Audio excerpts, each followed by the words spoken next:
फरवरी 1968। रूहानी बाप बैठ रूहानी बच्चों को समझाते।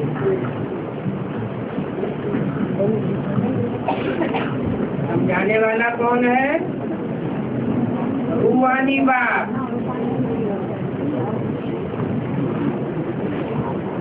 और सुनाने वाला कौन है? रूहानी बाप तो बैठ समझाते हैं और सुनाते कौन है? अरे सुनने सुनाने का पार्ट किसका है? साकार का है सुनने सुनाने का पार्ट, और निराकार बाप का है समझने और समझाने का पार्ट। एक एक बच्चे की कर्म कहानी को समझते भी है और ज्ञान का रहस्य समझाते भी है, योग भी सिखलाते हैं।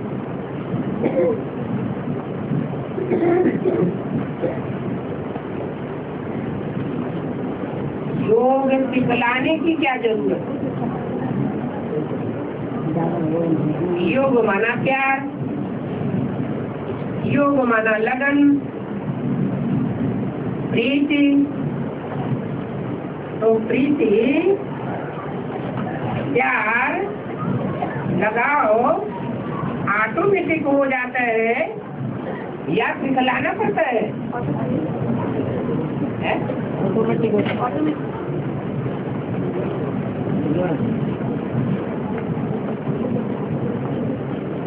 ऑटोमेटिक होता है। फिर बाप को योग सिखलाना क्यों पड़ता है?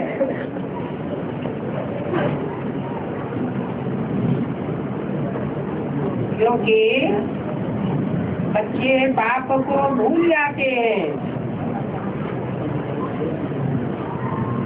इसलिए पहले बाप को अपना परिचय देना पड़ता है। बाप से क्या प्राप्ति होती है ये भी बताना पड़ता है। पूरी पहचान होने के बाद बाप से क्या प्राप्ति होती है तो ऑटोमेटिक दिल लग जाती है। और दिल किनकी लग जाती है? सबकी एक जैसी दिल लग जाती है क्या?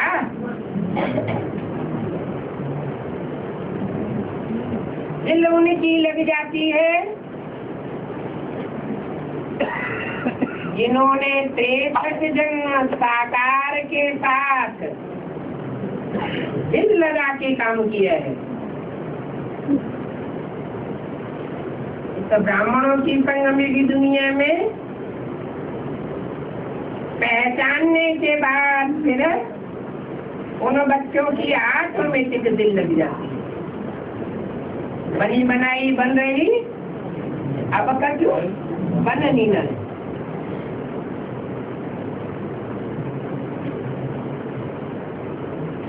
फिर भी कहा जाता है कि बाप बच्चों को अपना परिचय देवे,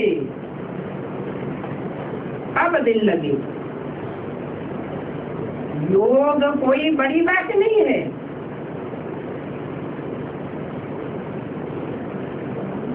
लगाओ कोई बड़ी बात है क्या है? अरे 63 जन्म योग लगाओ, लगन लगाते आए कि नहीं लगाते आए? कोई न कोई से लगन लगती ही नहीं। वो तो प्रैक्टिस पड़ी हुई है। जैसे बच्चे पढ़ते हैं, जिससे पढ़ते हैं उसके साथ लगाव तो हो ही जाता है। स्टूडेंट का टीचर के साथ लगाव हो जाता है क्योंकि प्राप्ति होती है। बड़ी बात नहीं है। योग तो रहता ही है। बुद्धि में आता है हमको फलाना टीचर पढ़ाता है, पढ़ाई करके हम बुद्धू स्टूडेंट को आप समान बुद्धिमान बनाते हैं, तो एमार्जेंट तो रहती है ना। ये भी समझते हैं हम फलाना दर्जा पढ़ते हैं, इसमें टीचर को कहना नहीं है कि मेरे साथ योग लगाओ। बच्चों का ऑटोमेटिक नंबरवार योग लग जाता है। सारा दिन तो नहीं पढ़ाते हैं।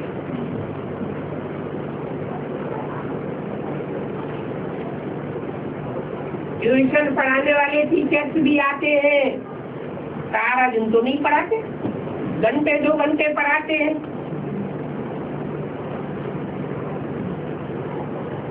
और वो जिस्मानी टीचर तो जन्म जन्मांतर पढ़ाते आए हैं, उनसे पढ़ने की प्रैक्टिस हो जाती है। और यहाँ तो ये तुम्हारी प्रैक्टिस है बिल्कुल नहीं। क्यों नहीं प्रैक्टिस क्यों है? क्योंकि वहाँ पढ़ाने वाले टीचर होते हैं साकार, और यहाँ है निराकार। निराकार का मतलब क्या? बिंदु।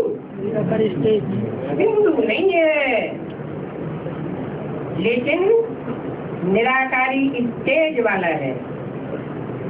कैसी निराकारी स्टेज? निराकारी, निर्विकारी और निरहंकारी।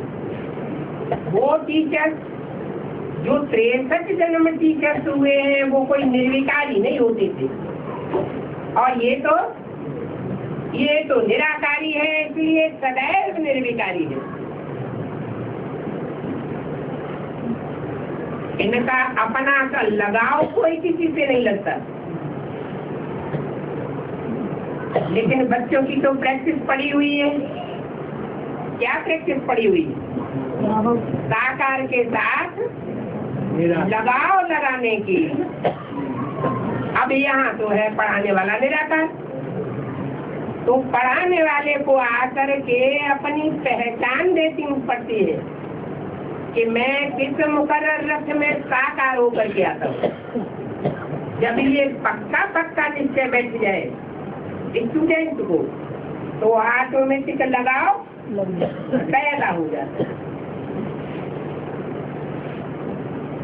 तो यहाँ भी प्रैक्टिस पक्की हो जाती है। भले ये तुम्हारी प्रैक्टिस बिल्कुल नहीं है। यहाँ कोई देहधारी टीचर नहीं है। यहाँ जो टीचर है उसकी देह में बुद्धि धरी हुई है क्या?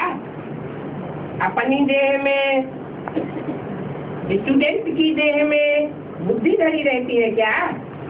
नहीं। इसलिए ये कोई देहधारी स्टूडेंट नहीं है।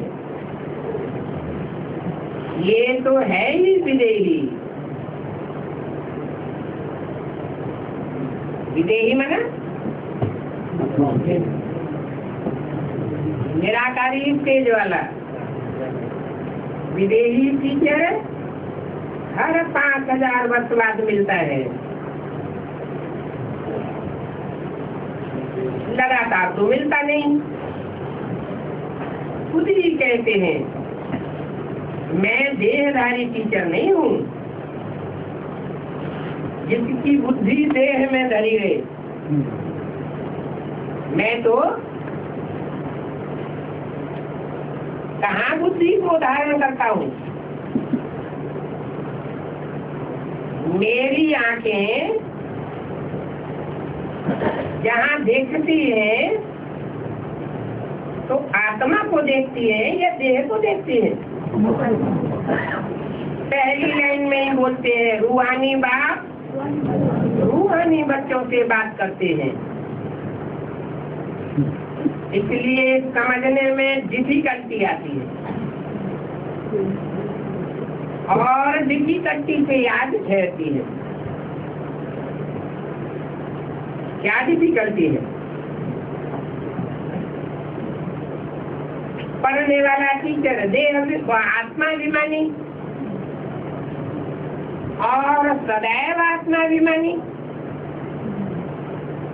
पढ़ाने वाला ठीक है तो आत्माभिमानी है, लेकिन स्टूडेंट सब एक जैसे तो है नहीं, नंबरवार है। देहवानी स्टूडेंट होगा तो क्या फर्क पड़ेगा है? और यहाँ स्टूडेंट तो नंबरवार सब देह अभिमानी होते ही है। पक्का पक्का आत्माभिमानी देवता तो कोई बन ही नहीं जाता, वो तो अंत में बनते हैं। तो याद बड़ी मुश्किल से ठहरती है। इसके लिए क्या करना पड़ेगा? प्रैक्टिस करनी पड़े, अपन को आत्मा समझनी। परम पिता परमात्मा टीचर हमको पढ़ाई रही है। एक तो आत्माभिमानी बनने की प्रैक्टिस करनी पड़े कि मैं आत्मा हूँ पढ़ने वाली। देह अभिमानी देहधारी नहीं हूँ, देह नहीं पढ़ती है। कौन पढ़ती है? आत्मा पढ़ती है। मैं आत्मा पढ़ने वाली स्टूडेंट हूँ। और दूसरी बात, पढ़ाने वाला एक तो है परम पिता, जिसका कोई पिता होता ही नहीं, वो सब पिताओं का पिता है। और किसके द्वारा पढ़ाता है? परम पिता परमात्मा। ऐसे नहीं कहते हैं परमात्मा परम पिता। परम पिता को पहले क्यों रखते हैं?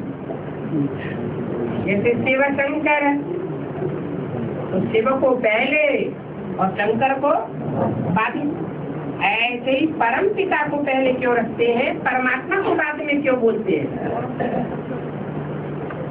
क्योंकि बड़ा है पहले और छोटा है बाद में।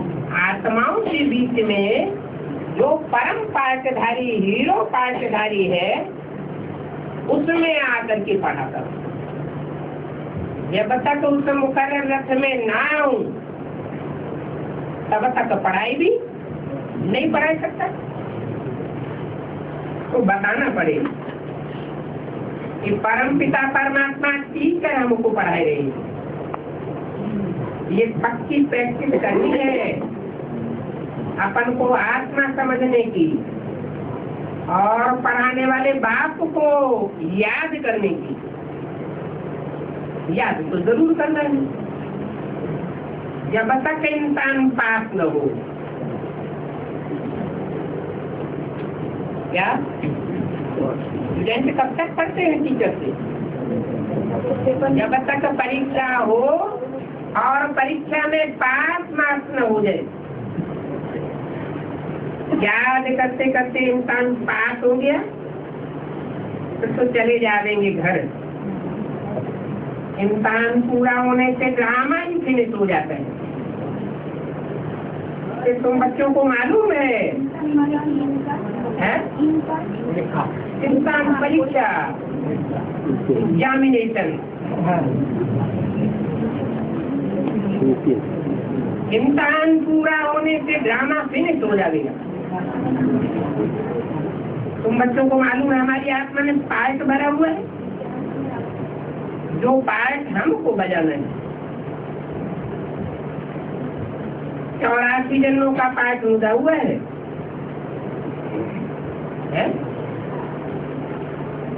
परम पिता परमात्मा से पढ़ने वाले जो आत्मा रूपी स्टूडेंट हैं, उनमें कितने जन्मों का पार्ट भरा हुआ है? 84 जन्मों का। 83-82 जन्मों का पार्ट नहीं हो सकता? हो सकता है कि नहीं? कोई तो बोलते ही नहीं। हो सकता है। अच्छा, 83 जन्म लेने वाले परम पिता परमात्मा से पढ़ेंगे? नहीं पढ़ेंगे। वो तो पढ़ते ही नहीं है, और पढ़ते भी हैं तो अंत में धोखा दे देते हैं।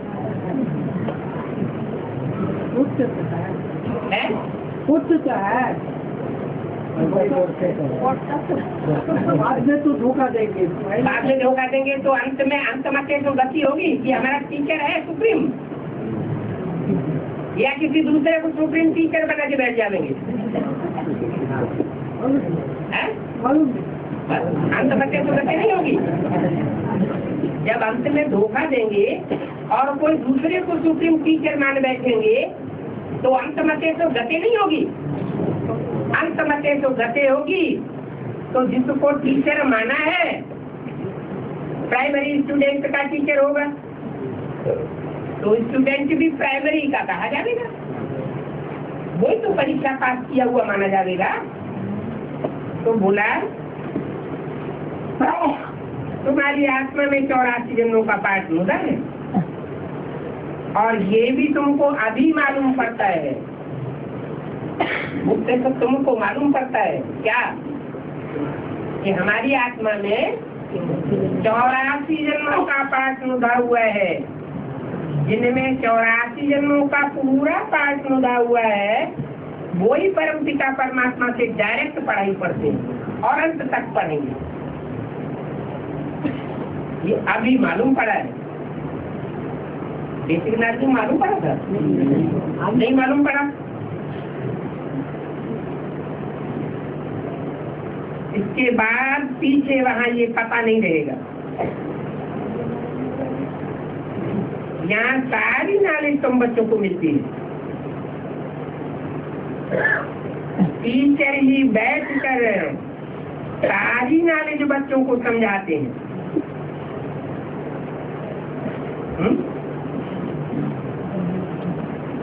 गीता में क्या लिख दिया है? गीता में लिखा है 2 सेनाओं के बीच में भगवान ने गीता ज्ञान सुनाया। बैठ कर सुनाया या खड़े होकर सुनाया?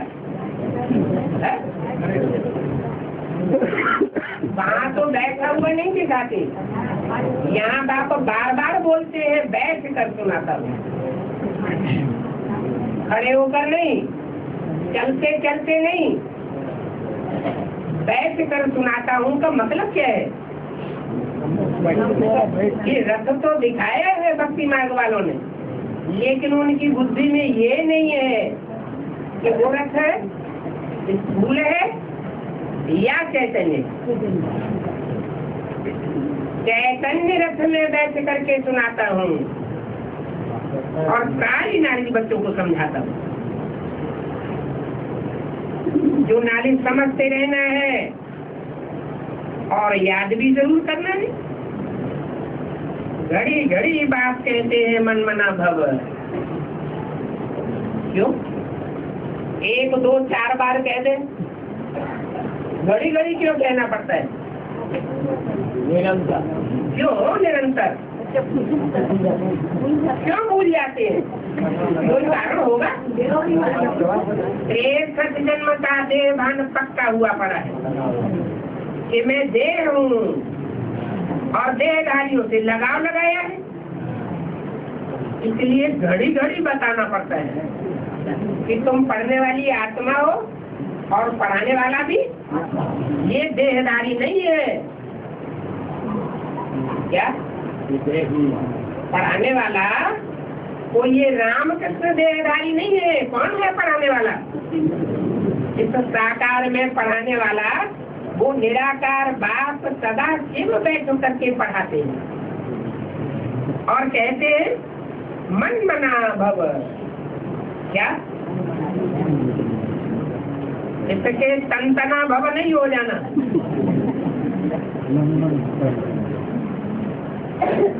इनके चाहे राम हो चाहे कृष्ण हो, इनके तन में रम नहीं जाना। क्या कहते हैं? मन मना भव। जैसे मेरा मन अमन हुआ पड़ा है, ऐसे तुम मेरे मन में रमण कर जाओ, एकाग्र हो जाओ। जैसे को याद करेंगे वैसे ही बनेंगे। ब्रह्मा के तन में आते ब्रह्मा साकार को याद करेंगे अथवा उनकी आत्मा को याद करेंगे तो उनका मन रूपी घोड़ा चंचल है, चलायमान है या अचल है? चंचल है। तो उसको याद करेंगे तो क्या हो जाएगा रिजल्ट? और ही चंचल मन हो जाएगा। इसलिए मना कर दिया, इनका फोटो भी रखने की दरकार नहीं है। मन मना भाव का अर्थ भी तो अभी बता दें। क्या अर्थ बताते हैं? मेरे मन में समझ। अरे तू बुद्धिमानों की बुद्धि, तेरे को मन है और मन है तो मन चलता है, चलायमान है। उसका तो मन चलायमान है ही नहीं। चलो जैसा भी है अमन है, लेकिन उसी रूप को याद करना है, उसमें ही रमण करना है, ताकि हमारा मन भी अचल हो जाए, अमन हो जाए। बच्चे समझते हैं ये अक्षर राइट है क्या? मत मना भव, मेरे मन में भव समा जा। मैं निराकारी हूँ, निसंकल्पी हूँ, तो तू भी उसमें समझ। बाप खुद भी कहते हैं मुझे याद करो।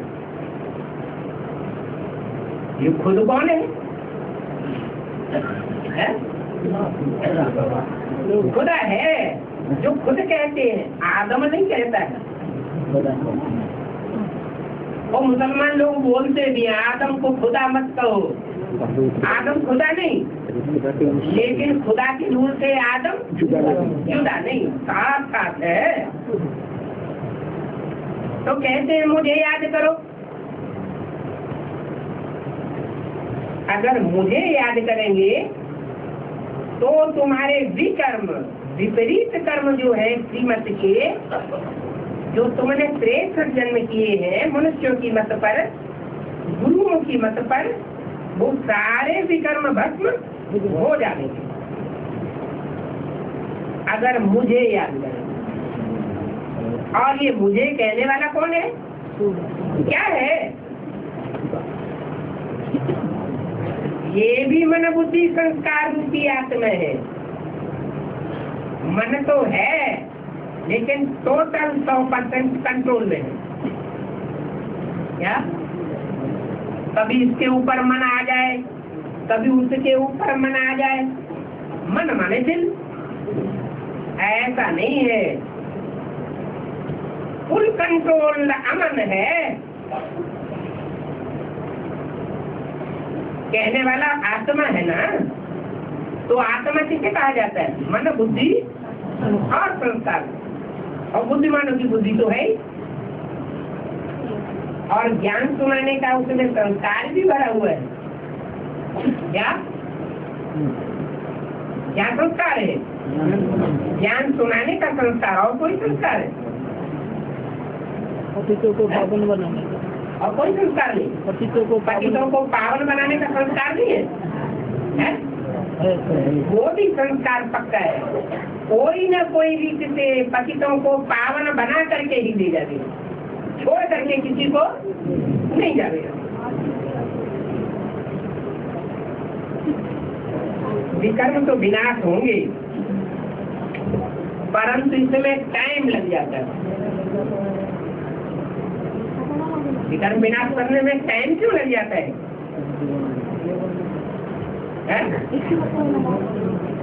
एक तो समझाने में टाइम लग जाता है कि तुम कौन हो और मैं कौन हूँ और क्या हूँ, मेरा कर्तव्य क्या है, कहाँ से आता हूँ, क्यों आता हूँ, ये समझाना पड़ता है। और दूसरे फिर तुमको प्रैक्टिस करने में टाइम लगता है। देवान में आने में प्रैक्टिस हुई ना, कितने जन्म की? 63 जन्मों की प्रैक्टिस हुई। और अब इस एक जन्म में पढ़ाई पढ़ाता हूँ तो मेहनत बहुत करनी पड़ती है, तो अपनी जांच करनी होती है क्या कि हम टाइम कहीं वेस्ट तो नहीं करते, हमारा टाइम वैल्यूबल टाइम है। अभी 63 जन्म तो नहीं है क्या, उतरने में कितना टाइम लगा? आत्माभिमान से देह भान में उतरने में 2500 साल लग गया, और अभी देह अभिमान से ऊपर चढ़ के आत्माभिमान और आत्माभिमानी बनकर के आत्माओं के लोक में पहुंचने के लिए कितना टाइम मिला है? सिर्फ एक जन्म मिला, और एक जन्म में भी समझने और समझाने में टाइम चला जाता है। लंबा टाइम तो सुनने और सुनाने में गया। क्या ब्रह्मा द्वारा क्या किया? सुना और सुनाया। ऐसे बेसिक नॉलेज में छोटे बच्चे होते हैं तो कबीरदास के दोहे पद चौपाइयाँ याद करते हैं, रखते हैं और दूसरों को सुनाते हैं। कि गहरे अर्थ को तो नहीं जानते। जब बीए में हायर क्लास में पहुंचते हैं तो उनकी गहराई उनकी बुद्धि में बैठती है। तो सुनना उसमें भी टाइम लग गया, सुनाना उसमें भी टाइम लग गया, क्योंकि जो सुना हुआ है अगर वो दूसरों को सुनावेंगे नहीं तो भी अपने को धारण नहीं होगा, कंठ में समावेगा नहीं। फिर उसके बाद समझना और समझाना, उसमें भी सुनने सुनाने के मुकाबले कम टाइम लगेगा, या कम से कम बराबर टाइम तो लगेगा या नहीं है? अपनी अपनी बुद्धि की बात है क्या? कोई की बुद्धि कल्प पहले भी बाप समान बनी थी, कोई की बुद्धि जल, तो कोई को टाइम लग जाता है ज्यादा और कोई को टाइम लगता है कम। तो अपनी अपनी जांच करनी है कि हम कहीं टाइम वेस्ट तो नहीं करते।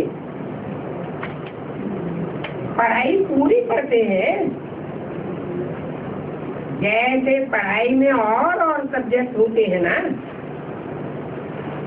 हिस्ट्री, ज्योग्राफी, साइंस आदि की किताबें होती है ना, परंतु यहाँ तो कोई किताब नहीं है। स्टूडेंट समझते हैं हम कहाँ तक पास होंगे, अपनी अपनी पढ़ाई से पता पड़ जाता है कि हमने पढ़ाई पढ़ी है अथवा नहीं पढ़ी है। तुम बच्चों की बुद्धि में भी है कि हम जैसा पुरुषार्थ कर रहे हैं उसके अनुसार हम इतने मार्क्स से पास होंगे। तो बुद्धि में होगा हम फेल हो जाएंगे, कोई की बुद्धि में होगा हम कम से कम पास तो जरूर हो जाएंगे, कोई की बुद्धि में होगा नहीं पास नहीं, हम अच्छे से अच्छे मार्क्स में पास होंगे। अपनी पढ़ाई से भी हर एक को पता पड़ जाता है, तो अपन को देखना है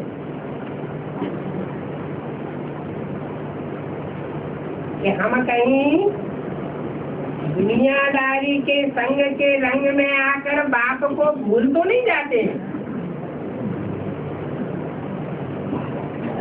बहुत लिखते हैं बाबा माया हमको बहुत घड़ी घड़ी भुलाई देती है। अब माया चीज क्या है? माया रावण या तो कोई स्त्री के रूप में आता है, या तो कोई पुरुष के रूप में आता है, या तो कोई पदार्थों के रूप में आता है।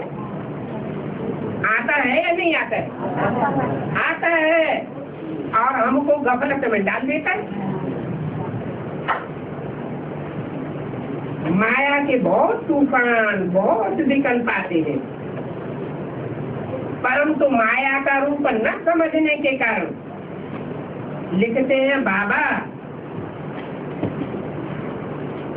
ऐसे याद करने में हमको पाप तो नहीं लगता है।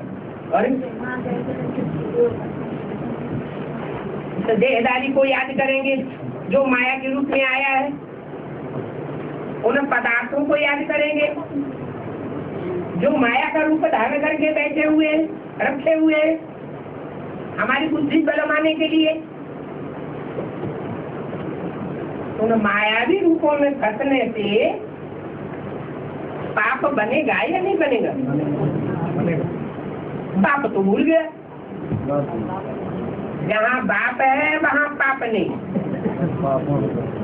और जहाँ बाप नहीं है पाप है तो पाप उड़ जाता है।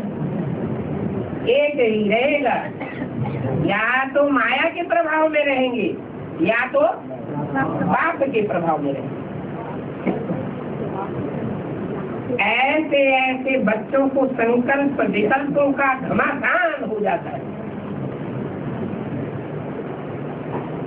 देखने से ख्याल आता है क्या माया का रूप देखा, चाहे स्त्री रूप में हो चाहे पुरुष रूप में हो, देखने से ख्याल आता है इनके साथ यह करें, परंतु यह करने से पाप तो नहीं होगा। ख्याल तो आता है। बाप कहते हैं संकल्प मात्र करने से पाप नहीं होगा। कब होगा? जब कर्मेंद्रियों से या ज्ञानेंद्रियों से कोई एक्ट में लावेंगे। आंखों से पाप करेंगे, वाचा से पाप करेंगे, अथवा कर्मेंद्रियों से कुछ न कुछ पाप कर देंगे, लगाव झुकाव का, तो पाप बन जाएगा। लेकिन बाबा संकल्प में आएगा तो संस्कार में तो छाप पड़ेगा। एक स्टेज होती है, उस स्टेज तक कोई असर नहीं होता। जैसे सतयुग और त्रेता युग में 8 कला की स्टेज तक कोई पाप नहीं बनता, और 8 कला से नीचे स्टेज में जब उतरती है आत्मा तो पाप बनना, पाप का असर शुरू हो जाता है। ऐसे ही पाप तब होगा जब कर्म इंद्रियों से करके बैठे। तो बाप बार बार समझाते रहते हैं, बच्चों को ही समझाते हैं कि तुमको ज्ञान तो है, ये भी जानते हो सृष्टि का चक्र तो फिर नहीं है, तुम तो स्वदर्शन चक्रधारी हो ना। क्या स्वकी आत्मा के 84 जन्मों के चक्कर को फिराने वाले हो, तुम हो तो स्वदर्शन चक्रधारी ना। मनुष्य थोड़े ही समझते हैं कि विष्णु को अथवा कृष्ण को सुदर्शन चक्र क्यों दिया है। तुम तो समझते हो क्यों दिया है?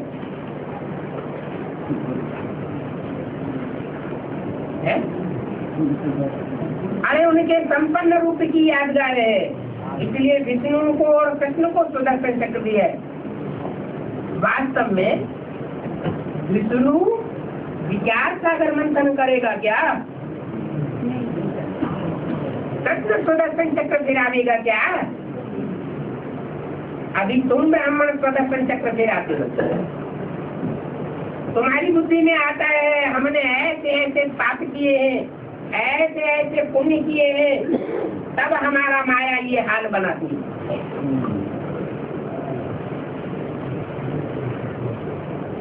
शास्त्रों में दिखाया है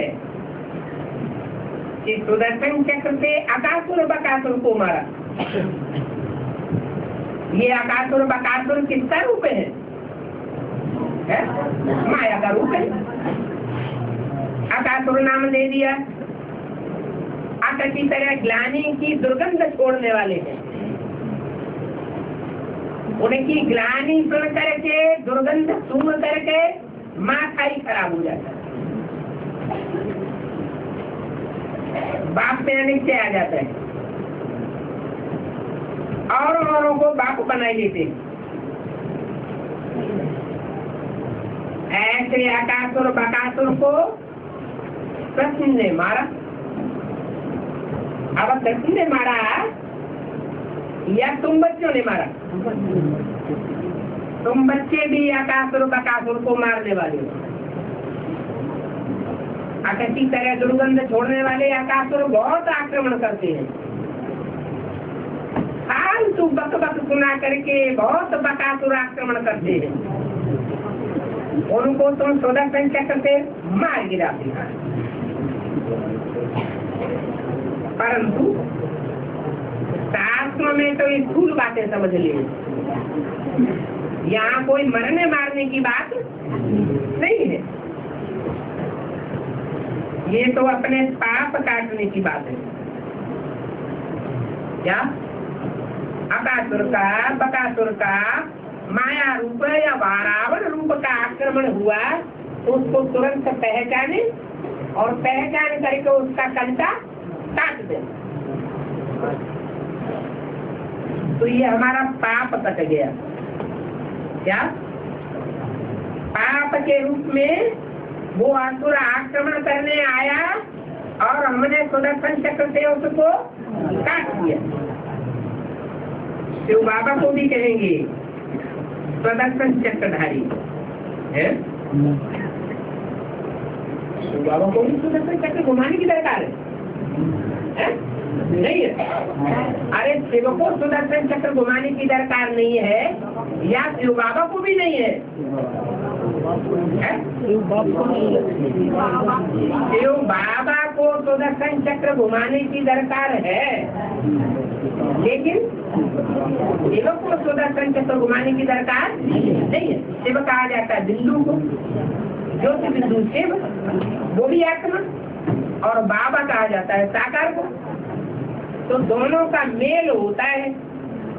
मेल किस लिए होता है कि वो निराकार की साकार में प्रवेश करता है, वो पहले सुदर्शन चक्र चलाता है पहले, या कोई दूसरी आत्मा पहले सुदर्शन चक्र चलाती है। वो निराकार जिस मुकर्रर रथ में प्रवेश करके सुदर्शन चक्र चलाता है, उसकी बुद्धि में पहले सारा ज्ञान आता है, एडवांस नॉलेज के रूप में। क्लैरिफिकेशन देने के टाइम बोलने वाली शिव की आत्मा है, परंतु बुद्धि में तो पहले से ही आ जाता है। 76 में जाकर के प्रत्यक्ष होता है। क्या शिव जो है, शिव ज्योति बिंदु 68, 69 के बाद ही प्रवेश कर जाता है या 76 में प्रवेश करता है? तब प्रवेश करता है। आप रंगमंच छोड़ करके वापस नहीं जाता। ब्रह्मा का शरीर छूटता है तो कोई दूसरे तल में प्रवेश कर जाता है।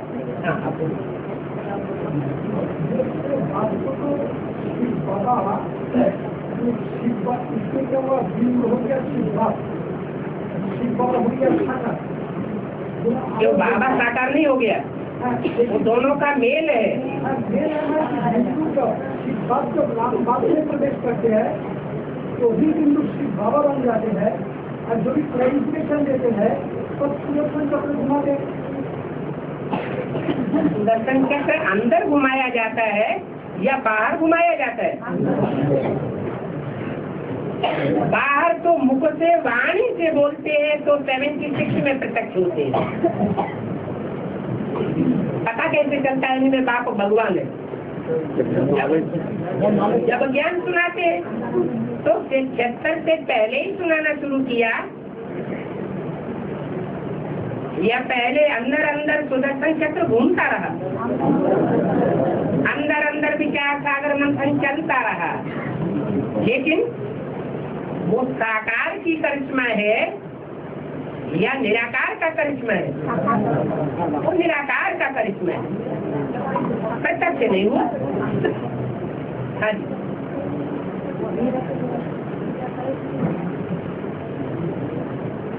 तो उनको सारे सृष्टि चक्र का ज्ञान है।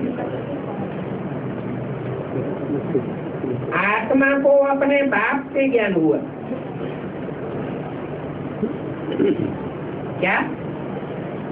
आत्मा को आत्मा का बाप परम पिता शिव से ज्ञान हुआ। ये सृष्टि का चक्र कैसे फिरता है, कैसे के विस्तार में जाना होता है। स्वदर्शन चक्र धारण कर अपने पापों को भस्म करना है, ज्ञान को धारण कर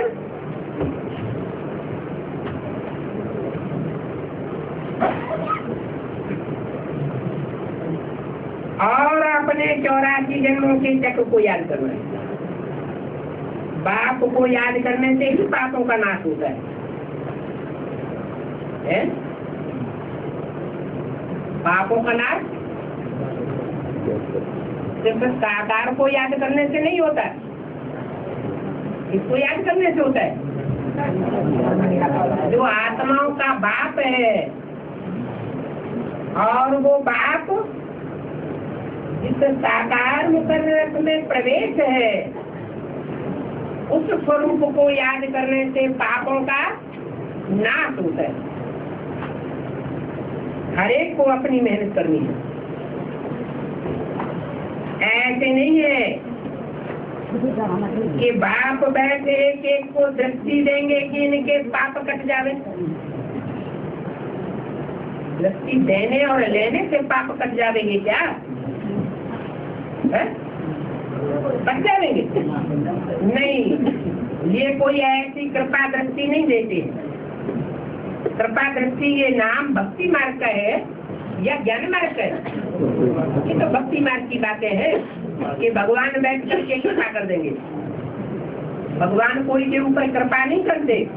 ऐसे कृपा करें तो 500 करोड़ की सारी सृष्टि के ऊपर कृपा करते, 1 सेकंड में कृपा हो जाए। परंतु ऐसे हो नहीं सकता। सवाल पैदा होता है, दृष्टि किस लिए देते हैं? ज्ञान है, दृष्टि से दृष्टि का सुधार होता है। अरे दृष्टि का सुधार होता है मैंने पाप कटते हैं ना, दृष्टि देने से पाप कटते हैं नहीं। ये कर्मेंद्रियों का ज्ञानेंद्रियों का हिसाब किताब है। क्या हिसाब किताब है? इंद्रियां जिसके संसर्ग संपर्क में लगाव पूर्वक आती है वो याद जरूर आता है,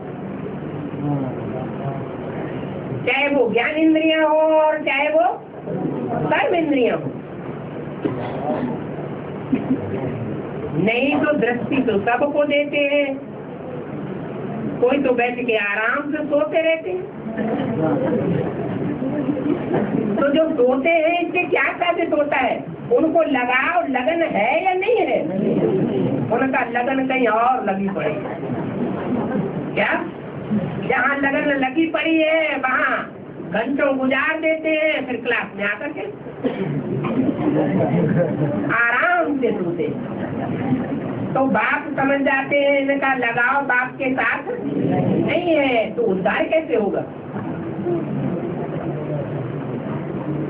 अरे बाप के साथ लगन लगी हुई होगी तो उद्धार होगा। लगन लगाना, लगाव लगाना माना योग, और बेलगाव है तो फिर भी योग। तो ऐसे नहीं कि बाप दृष्टि देंगे तो पाप कट जाएंगे, कि कोई सो रहा है और उसको लगातार 10 मिनट दृष्टि देते रहेंगे, उसकी आत्मा में दृष्टि भर जाएगी और वो उसके पाप कर्म भस्म हो जाएंगे। ऐसी कोई बात नहीं है। बाप का ये धंधा नहीं है। क्या? बाप एक एक को दस्ती देकर के एक एक के पाप काटने का धंधा नहीं करते।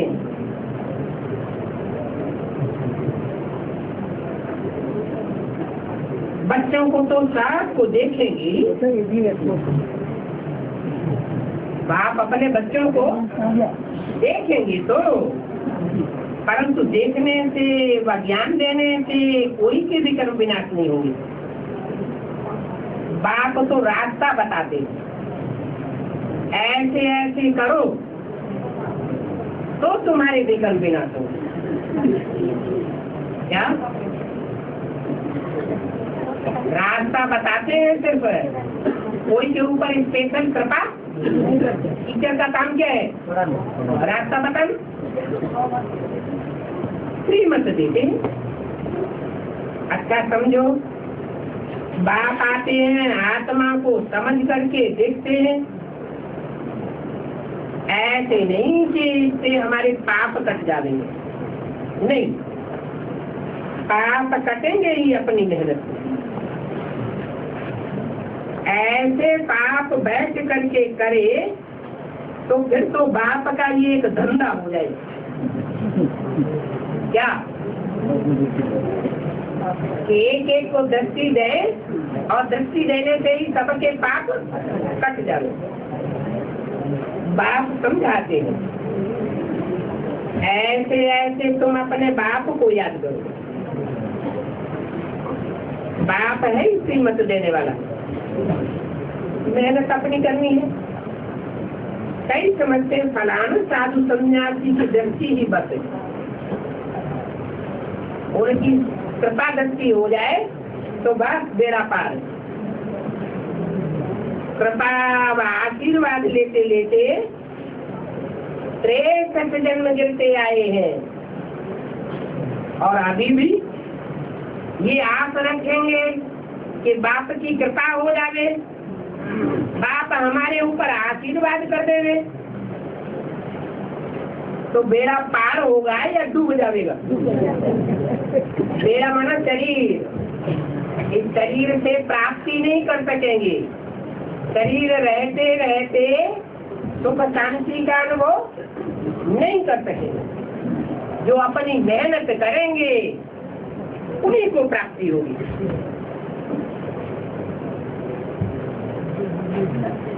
तो जो 63 जन्म गिरते आए और अभी भी ऐसे ही कृपा और आशीर्वाद की आशा रखेंगे तो वो क्या करेंगे? वो तो अपने ब्रह्म तत्व को ही याद करेंगे। क्या जो कृपा आशीर्वाद लेने की आशा रखने वाले हैं इसको याद करेंगे, है? अपने ब्रह्म तत्व को। माने वो बेसिक नॉलेज तक पढ़ाई पढ़ने वाले हैं, वो ब्रह्मा को ही याद करेंगे। क्या बाप को याद नहीं करे तो वो बाप को पहचान देंगे। बाप तो साफ रास्ता बताते हैं कि ऐसे ऐसे करो। गाते भी है, नंगे आए थे नंगे जाना है। अपन को नंगा आत्मा समझो। ये देह रूपी दुम यही धरा रह जाएगा। ये गायन भी है, इस समय का गायन है? इस समय का गायन है। बाप के वचन फिर भक्ति मार्ग में काम आते हैं। अभी बाप कहते हैं याद करो तो तुम्हारे विकल्प विनाश होंगे, और जो जितना याद करेंगे उतने विकल्प विनाश होंगे। इसका मतलब जो बहुत याद करने वाला होगा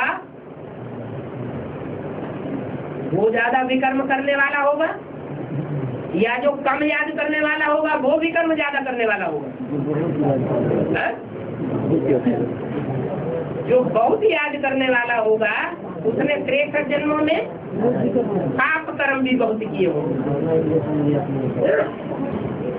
परंतु बाप कहते हैं बड़े से बड़ा पाप है क्या?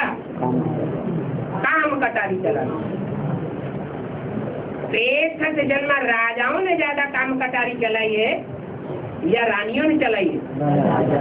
राजाओं ने तो सीमा ही तोड़ दी। और कामी को पतित कहा जाता है। इसको कामी को पतित कहा जाता है।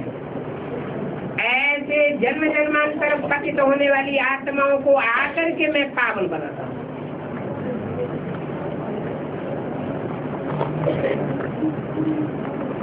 कामी में अहंकार होगा या क्रोधी में अहंकार होगा? क्रोधी में अहंकार होता है, कामी में अहंकार नहीं होता उतना। इसलिए कामी को पतित कहा जाता है और मेरे को पतित पावन कहा जाता है।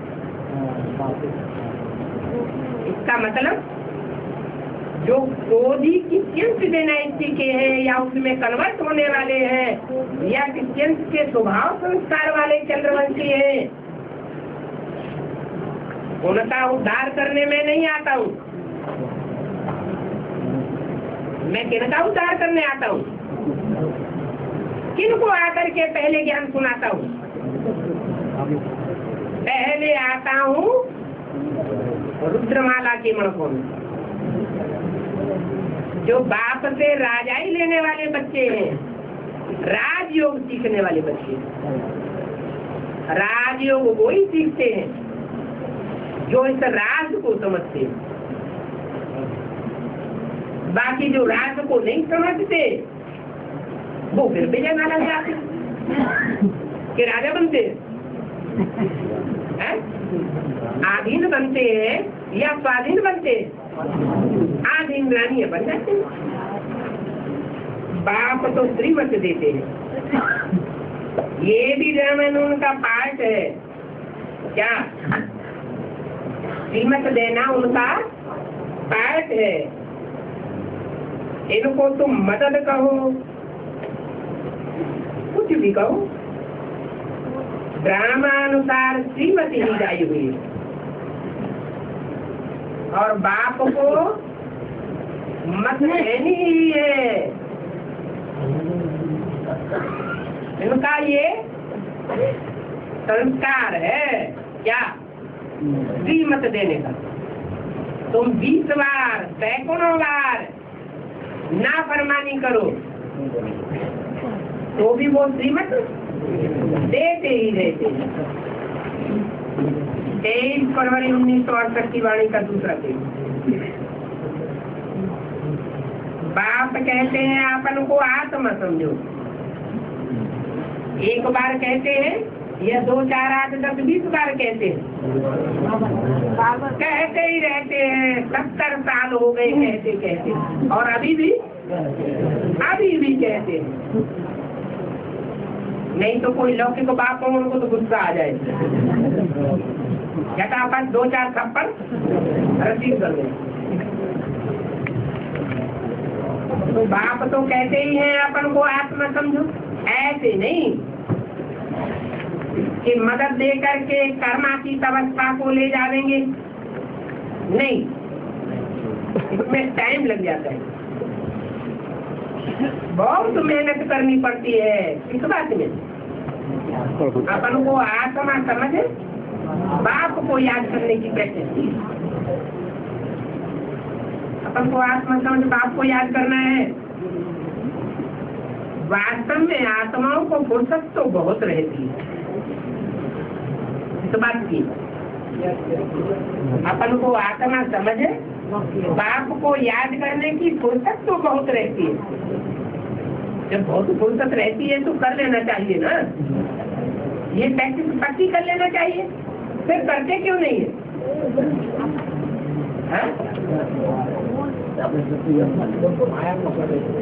माया पकड़ लेती है।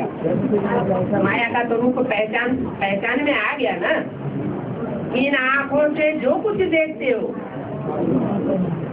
वो सब भस्म होने वाली माया है। चाहे देह है अपनी, चाहे देह के संबंधी है, और चाहे देह के पदार्थ हैं जो आकर्षित करते हैं माया के रूप में, वो सब विनाशी है, अल्पकाल के हैं, सब यही खलास हो जाएंगे। फिर जानते हुए भी, पहचानते हुए भी ये क्यों कहते हैं फुर्सत तुमको बहुत रहती है, तुम करते नहीं हो?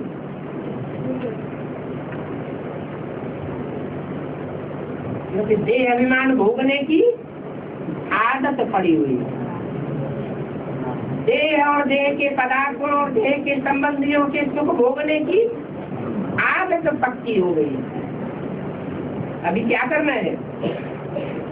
जो प्रैक्टिस पक्की हो गई है उस प्रैक्टिस को हटाना है, उल्टी चाड़ी करना है।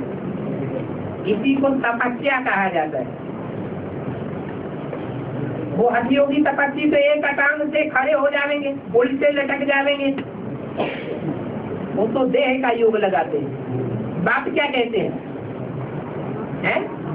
इस आत्मा को उल्लू की तरह धरणी की तरफ न ले जाओ। क्या ऐसे उल्टे लटकने की बात नहीं है। क्या करो? आत्मा को ऊपर की ओर ले जाओ। इस देह की भ्रष्ट कर्मेंद्रियों की ओर याद न करो, उत्तमांग में याद करो, और उत्तमांग से भी ऊपर उठ करके बाप में ले जाओ, तो तुम्हारे जन्म जन्मांतर के पाप कर्म भस्म हो जाएंगे। ये तुम्हारी तपस्या है क्या? और कोई कठिन काम नहीं बताते हैं।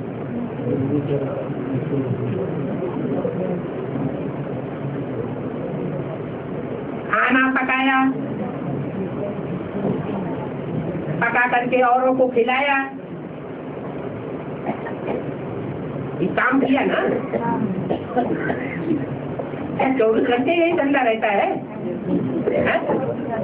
बस खाना पकाया खिलाया भागो ऊपर। कोई धंधा आदि तो और है नहीं। ये किसके लिए कहा? माताओं कन्याओं के लिए कहा कि माताओं कन्याओं को तो कोई और धंधा है नहीं। पुरुषों को धंधे का फुरना रहता है। अभी तो एक बात को याद करना है। शिव बाबा को याद करते करते तुमको कितनी बड़ी लॉटरी लेनी है, और ये लॉटरी मिलती है याद की यात्रा से। इस याद की यात्रा से तुम्हारी आत्मा की सारी जंक निकल जाएगी। फील होता है, याद करने वाले को भी फील होता है, और देखने वालों को भी फील होता है। फलाना याद में बहुत रहते हैं, चाह सकते हैं, पुरुषार्थी हैं। जैसे भक्ति मार्ग में 2-3 घंटा भी बैठ जाते हैं। बहुत ऐसे भक्त होते हैं, वानप्रस्थी गुरु आदि भी करते हैं, परंतु उनको भी इतना याद नहीं करते जितना याद देवताओं को करते हैं। वास्तव में देवताओं को याद करना नहीं होता है। न देवताएं कुछ सिखलाने वाले हैं। सिखलाने वाले देवताएं हैं क्या? तुम बच्चों के लिए कोई नई बात नहीं है, और लाखों वर्ष की भी कोई बात नहीं है। बाप आते ही कब है? जब इस दुनिया में नई राजधानी की स्थापना होती है और पुरानी दुनिया का विनाश होना होता है, तब आते हैं। अच्छा, स्थापना होती है और विनाश होता है, तब आते हैं। माना 77 में आते हैं कि नहीं आते हैं?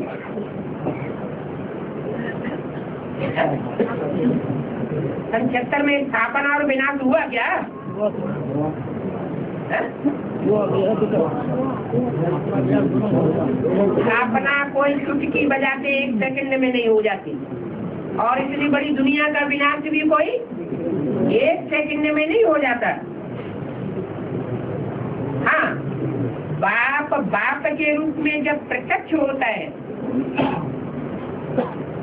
तो जिस मुकर्रर रथ में आते हैं उस रथ की बुद्ध रूपी धरणी में पहले ये स्थापना और विनाश पक्का हो जाता है।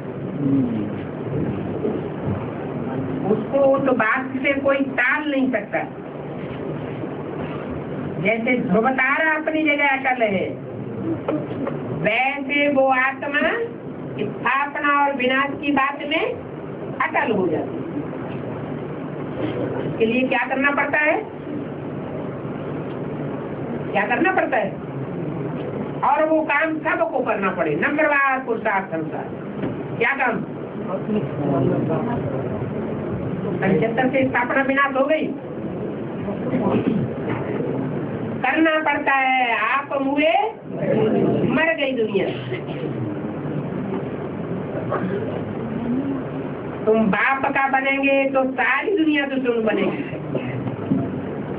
परंतु बाप को नहीं छोड़ना।